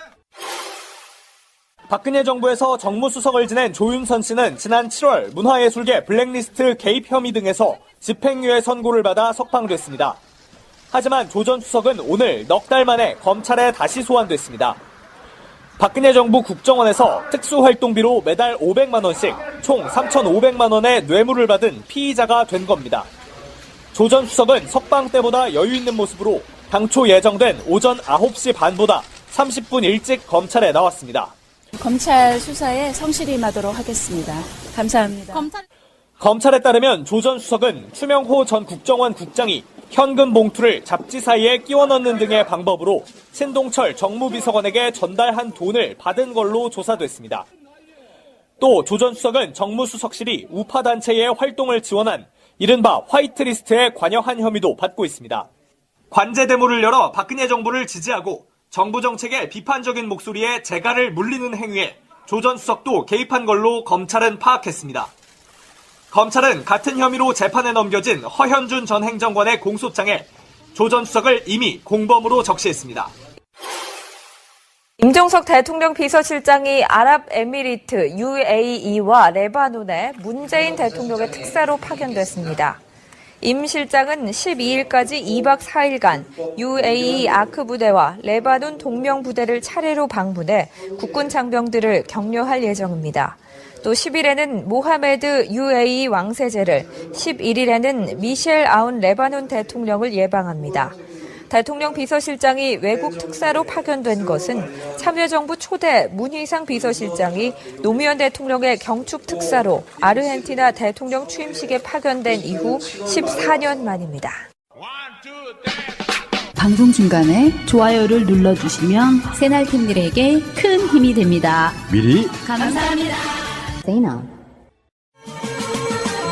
트위터가 진짜 언론입니다. 숨쉬는 것도 정치다. 80번째 방송 시작하겠습니다. 이제 20회만 더 하면 100회입니다. 얼마 남지 않았습니다. 고지가. 자, 오늘 나오신 분들 소개해드리겠습니다. 자, 이제는 방송인 김현 더불어민주당 대변인님 어서 오십시오. 네. 방송 마치고 또 다른 방송하러 온 김현입니다. 뭐 방송 일주일에 진짜 몇 건이나 하세요? 한 5-6번? 아니 근데 진짜 카메라 마사지라는 말이 있잖아요. 그쵸, 네. 제가 요새 이렇게 TV를 보면서 방송을 보면서 야 멋있다 이럴 때가 있어요. 뭐 옷도 멋있고 머리도 그렇고. 가수 이선 씨가 정치권에 다시 복귀했나? 서울시의원 했었잖아요, 그분. 자, 잘 오셨고요. 그대 생각하다 보면 모든 게 궁금해요. 다음에 이분도 방송인이시잖아요. 민주연구원의 민주공대? 근데 거기는 게스트가 너무 빵빵해요. 그래요? 자기들끼리만 정치 이야기만 하고 좀 그런 분들 우리한테 좀 토스 좀 해주시지. 아니 그렇지 않아요. 정책과 관련한 것만 그냥 차분하게 하는데. 자, 김민석 민주연구원장님. 안녕하십니까. 네, 어서 오시고요. 네. 방송인 두 분과 함께 팟캐스트 방송인 푸른나무 같이 방송하겠습니다. 일주일에 몇 번 하세요? 저요? 무지하게 많이 하죠. 이것만 해도. 예전에 다른 때 나가는 것도 있었어요. 그것도 합치면 일주일에 시간당으로만 따지면 거의 20몇 회. 어마어마했죠? 그러니까요. 그것만 하는 것도 아니야. 구성. 광고도 하잖아요. 구성, 섭외, 광고 제작. 편집 이런 거 다 제가 너무 독재하시는 거 아니에요? 아니 그 돈이 없어서 그런 거죠 사실. 걸어다니는 방송국이 회사야 회사. 감사합니다. 예. 광고 중에 제가 듣다 보니까 일반 쇼핑몰에서는 구입할 수 없는 것도 뭐 구입할 수 있다. 예. 는 건데 그건 어디 들어가면 있는 거예요? 아, 그 다 링크 있어요. 저기 우리 방송에 팟빵에 가보면은 네. 공지사항란이 있는데 거기 보면은 광고주들 어떻게 구입하는지 이렇게 쭉 리스트화되어 있는 게 있습니다. 그럼 여기다가 하나 쭉 이렇게 왜 홈쇼핑 할 때 보면 광고하는 물건들을 이렇게 전시하잖아요. 예. 그런 걸 좀 해가지고 이렇게 아이, 좀 하시지. 몇 사람이나 온다고. 하나씩 가져갈 수 있게. 네, 그거죠. 써봐야 알죠. 근데 이런 건 있어요. 일종의 이제 이게 제작자의 갑질이 될 수 있어가지고. 아니 그렇잖아요. 그러니까 굉장히 조심스러워요. 제 입장에서는 뭘 주세요. 아니 좋은 물건을 값싸게 공급하는 것도 그거는 좋은 거죠. 심각하게 이런 거 한번 좋은 물건을 값싸게 주로 저희들한테 아니, 여기 오는 우리들 패널들한테는 당연히 좀 뭔가 좀 있어야죠. 네. 알겠습니다. 저분 이름이 현금입니다. 자, 캐시김과 함께 네. 방송 시작하겠습니다. 제도로서의 민주주의가 흔들리고 구타는 일은 이제 없습니다. 민주주의가 밥이고 밥이 민주주의가 되어야 합니다. 자, 뭐 아주 큰 이슈는 아닌데요. 어쩌면 당연한 걸 수도 있고 이번에 김대중 대통령 노벨 평화상 17돌 벌써 이렇게 됐습니까? 이 토론회에서 이해찬 총리께서 이렇게 이야기하셨어요. 북한의 평창 올림픽 참가를 위해서 북한에 특사를 보내자 이거거든요. 지금 사실 북핵 문제고 뭐니 해도 정치나 외교라는 게 어떤 계기를 통해 가지고 분위기가 아주 말랑말랑해질 수 있는데 평창 올림픽 계기로 해서 특사가 지금 언급될 때가 되지 않았을까요? 늦었죠, 사실은 조금은. 그래도 그렇죠. 네. 안 하면 안 되는 제안인데 얘기하신 것 중에 중요한 것 중에 하나가 2019년이 이제 저희가 임정 100년이 되는 해이고 그렇죠. 네. 그렇기 때문에 이제 북한과의 관계 개선을 위해서 특히 평창 동계올림픽을 평화올림픽으로 해야지만 그나마 이제 그 취지나 뜻을 살릴 수 있다. 이제 이런 거고 그래서 북한에 특사를 보내서 평창 동계올림픽에 참여할 수 있도록 역할을 누군가가 해야 되는 거 아니냐는 거하고 남북 정상회담을 2019년도에 맞춰서 진행하려면 그 물꼬를 트는 역할을 해야 된다. 이제 이것이 중요한 말씀이었던 것 같습니다. 사실 이제 이런저런 한 번도 주변에 상황을 계속 뭐 체크하거나 하는 분들의 얘기를 종합해 보면 새 정부가 출범한 이후에 저희가 쭉 다 이렇게 특사들이 갔잖아요. 근데 북측에서는 왜 우리한테는 특사가 안 왔지? 라는 것에 대해서 조금 섭회한다라는 뉘앙스를 좀 느낄 수 있었다라고 얘기하는 분들이 있어요. 그래서 뭐 그런 것도 고려할 수가 있고 지금 뭐 이번에 말씀하신 것들은 다 개별 뜯어놓고 보면 다 의미가 있는 얘기들이죠. 지금 시기, 뭐 평창 이런 걸